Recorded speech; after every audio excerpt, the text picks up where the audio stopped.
previously reported, on Sunday evening, IDF Arabic language spokesperson Avichai Aderi issued an unusual evacuation notice for 3 ports in Yemen, 2 days after another Houthi missile launched towards Israel and triggered alerts across the entire country.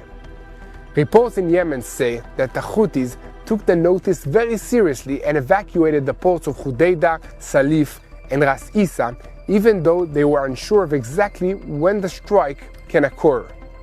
In Aderi's Arabic statement, it was written, "Warning to all those present in the seaports under the control of the Houthi terror regime. This is an urgent and important warning.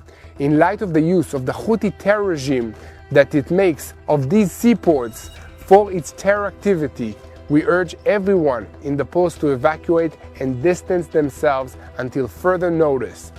Failure to evacuate the ports until further notice endangers you, Hodeidah Port, El Salif Port, and Ras Isa Port."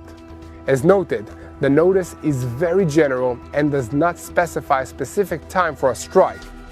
According to reports in Arabic media portals, residents of Houthi-controlled cities in Yemen are tired of being used as human shields by the Houthis. They say that the Israeli strikes destroyed infrastructure that the Houthis use for their own purposes, but which the civilian population also relies on. The residents also complain that the Houthi leadership stays in bunkers and military bases far away from the sea and the airports that Israel has hit. So they are in no danger from the strikes that Israel launches in retaliation for the ballistic missiles that the Houthis fire at Israel, or even the recent American air campaign against the Houthis.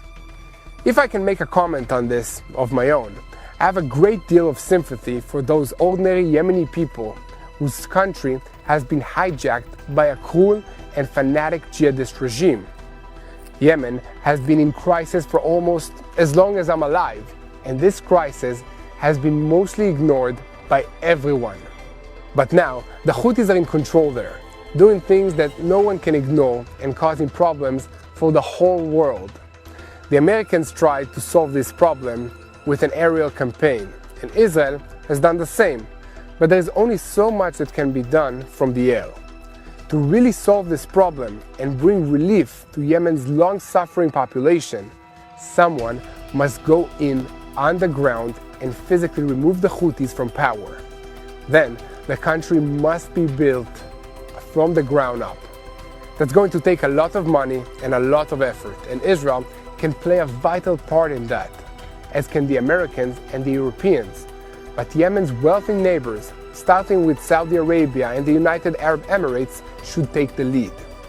In any case, here at TV in Israel, we will continue to spread the truth. The deal that you've reached with the Houthis? No, it's not a deal. They've said, please don't bomb us anymore, and we're not going to attack your ships. And where did you hear about that?